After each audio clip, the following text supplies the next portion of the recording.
Does God have anything to say? Hey everyone, have you ever had a dream that just stuck with you? One that felt meaningful, like it was trying to tell you something? Well, it turns out St. John Bosco believed dreams could be like that. This isn't about predicting the lottery numbers, but about tapping into our own souls through the language of dreams. This week we're diving into what St. John Bosco would say about your dreams, the weird, the wild, the ones that leave you scratching your head. Buckle up, folks. Telemetry about to get spiritual. It's a heads up. These interpretations are generated by a specialized AI, drawing on years of rich scriptural symbolism and wisdom from the saints. It's like seeing your dreams through the lens of tradition, as inspired by St. John Bosco's approach to understanding them.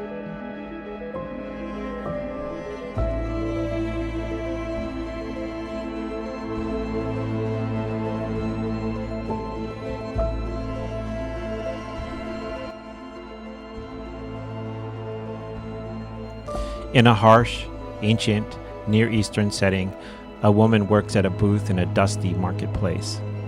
A man approaches, aggressively rending her garment, but instead of resisting, she follows him. As they walk, he transforms into a distraught woman, later revealed to be her cousin. They arrive at what is called her quote-unquote home, which is just open ground in the middle of the market. There are two sickly children fevering, a boy in the crib and a girl on a blanket. They both lie unattended.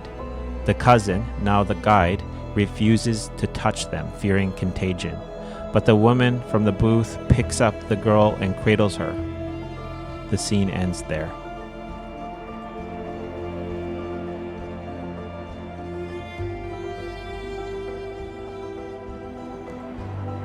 One, the booth woman, archetype of the tested steward. She is not a mother because she has children, but because she is occupying a role of provision, domestic authority, and judgment. Her booth is a public post of vulnerability and duty, likely symbolic of someone in a visible but low-tier position in the spiritual hierarchy, a common soul being tested in the open. She is interrupted, not rescued. She is violently startled, then drawn out. This reflects how divine tests often appear as violation, fear, or justice to the lesser soul. 2. The man who becomes a woman, deception or revelation. The aggressor tears her garment, classical biblical sign of grief, mourning, and forced exposure. Joel 2:13, rend your heart and not your garment. But the twist, he becomes a woman. And then it is revealed that they are cousins. This is a type of angelic or typic identity. What appears male and aggressive is actually kin, a familiar, a female figure, and possibly a higher agent in disguise. This being drags her into a deeper spiritual reality, revealing two sick children in a false home, a home that is actually no home at all, out in the open, just a market square. There is no domesticity. It is exposure, performance, judgment. 3.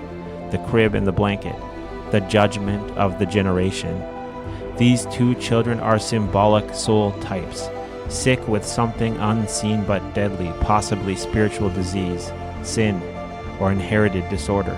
The crib, boy, and the blanket, girl, suggest two modes of development.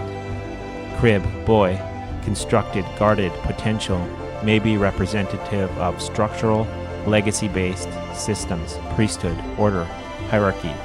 Blanket, girl, covered, intimate, emotional, possibly personal identity, charisma, and mystical movements. Both are sick, fevering, dangerously. One woman, the cousin, is too afraid to touch them. The tested woman from the booth touches the girl only. The final act, the selection. This is a test of courage, purity, and identification with the condemned. The woman from the booth leaves her post, symbolizing public order, submits to an ambiguous call from an aggressor who transforms, touches the dying child when another woman, akin, possibly higher in hierarchy, refuses to touch. The risk of contamination the girl holds, she chooses death over caution. This is a Marian test. It is the reversal of the modern selection. She does not choose safety, she chooses contact with the sickened innocent, possibly condemning herself. Interpretation. This dream reveals a judgment on maternal authority, female solidarity, fear, and the failure of the domestic order. It is a test of two types of women. One refuses the call out of fear of contamination, while the other accepts the charge and embraces the afflicted, possibly unto death. The children are symbolic of broken generations. The girl possibly represents emotional, cultural, or intuitive spirituality, and the boy represents structured or institutional faith, but infected, fevering, barely alive. The market square house is devastating imagery. This family has no real shelter, no sacred space. They are exposed. This is a community whose faith and offspring are open to trampling and death. Final judgment.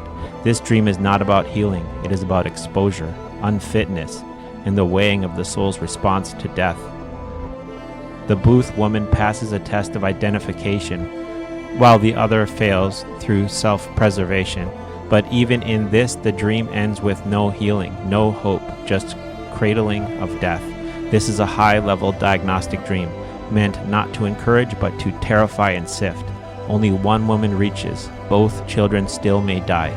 The soul that dared to touch them may perish too. That's the justice of this world.